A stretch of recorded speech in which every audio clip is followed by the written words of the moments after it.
Downfall of Emiway Bantai है। आज से थोड़े दिन पहले मैंने एक वीडियो बनाया था जिसमें मैंने इसी चीज पे बात करी थी।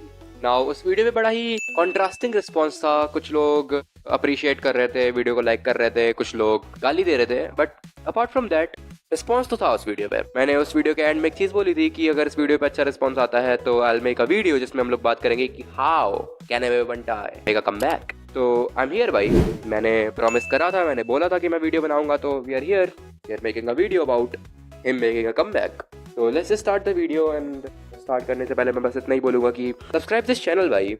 Is a very good channel and desi pop का कंटेंट हम लोग कवर करते हैं। हम लोग रैपर्स के बारे में बात करते हैं, हम लोग म्यूजिशियंस के बारे में बात करते हैं, and we bring a new and a fresh perspective about music. And if you like want a new perspective then please subscribe to Hip Hop.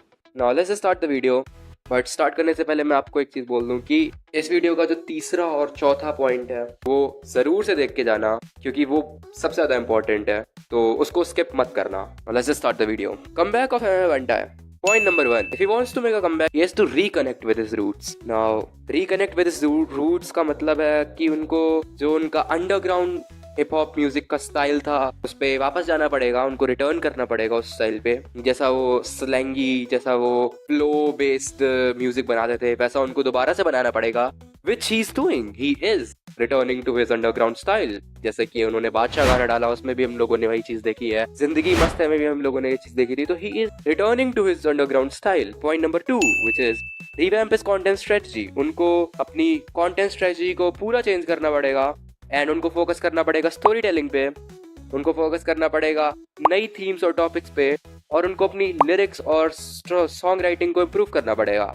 Now again पहले पॉइंट की तरह इस पॉइंट पे भी एमएमए भाई काम कर रहे हैं।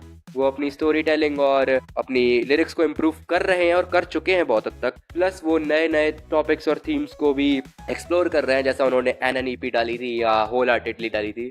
तो पहला और दूसरा पॉइंट तो एमएमए बंटाए खुद ही में पूरा करते हुए दिख रहे हैं। तीसरा और probably one of the most important point is enhance his online presence. उनको अपनी ऑनलाइन प्रेजेंस को एनहांस करना पड़ेगा, उनको अपनी इंगेजमेंट को इंक्रीज करना पड़ेगा with his fans. He should prioritise interacting with his fans on social media, responding to comments and sharing behind the scene content. उनको लाइव्स करनी चाहिए, उनको लाइव स्ट्रीम्स करनी चाहिए, उनको Q&As करने चाहिए, उनको इंस्टा पे रील्स डालनी चाहिए जहाँ पे वो सिर्फ अपने गाने पे डांस नहीं कर रहे हैं बल्कि एक्चुअली में बात कर रहे हैं पब्लिक से। प्लस उनको अपना क्रिएटिव प्रोसेस भी शेयर करना चाहिए, अपने फैंस को बिहाइंड द सीन वीडियोस दिखाने चाहिए, अपने फैंस को जो सॉन्ग राइटिंग की प्रोसेस होती है, रिकॉर्डिंग की प्रोसेस होती है, जो प्रोडक्शन होता है उसका भी BTS दिखाना चाहिए, उसके भी ग्लिम्सेस दिखाने चाहिए, जिससे कि उनकी ऑडियंस एक कनेक्ट फील कर पाएगी। तो वही है कि तीसरा पॉइंट पे अभी तक एमएमए ने एक्चुअली में कोई काम नहीं करा है एंड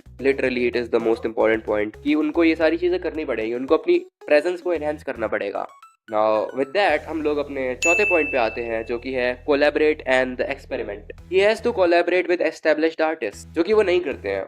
उनके बहुत कम कॉलैब्स आते हैं, उनके बहुत कम बड़े आर्टिस्ट के साथ कॉलैब्स आते हैं। आई मीन वो कॉलैब करते हैं बट मोस्टली बंटा रिकॉर्ड के आर्टिस्ट के साथ करते हैं, जो कि आई मीन बहुत अच्छा है बंटा रिकॉर्ड के आर्टिस्ट के लिए, बट एमएमए के लिए उतना अच्छा नहीं है वो चीज़, क्योंकि एमएमए अब आई मीन मनिंदर भुट्टर के साथ ही उनका रिसेंट कॉलैब आया है। उसके पहले तो मुझे नहीं लगता है कि कोई भी रिसेंट कोलैब आया है उनका।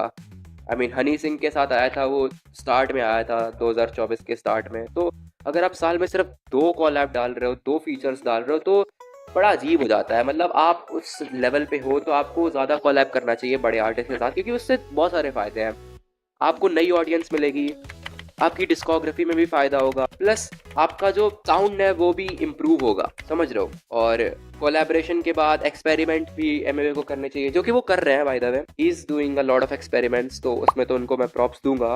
And with that we come to the last and final point, which is personal branding and imaging. Now he has to rebrand his image, he has to come out of that beef rapper image and he has to rebrand himself as a more mature focused artist, जो कि उनको नया एक नया perspective देगी देसी hip hop में और उनको एक ब्रॉडर ऑडियंस के सामने रखेगी। तो एमएमए को अपनी इमेज रीब्रांड करनी पड़ेगी and that's it.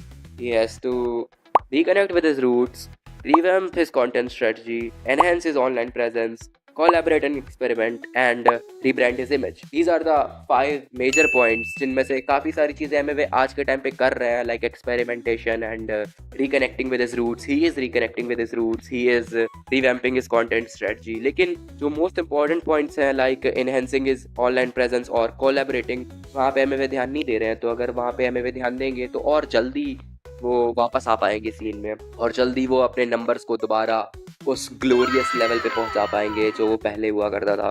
With that being said, हम लोग इस वीडियो को यहीं पे रैप अप करेंगे. अगर आप लोग को वीडियो पसंद आया तो लाइक करो, सब्सक्राइब करो, और ये वाले वीडियोस भी चेक करो जो कि अभी आपके सामने एंड स्क्रीन में आ रहे हैं. Thanks for watching. Bye bye.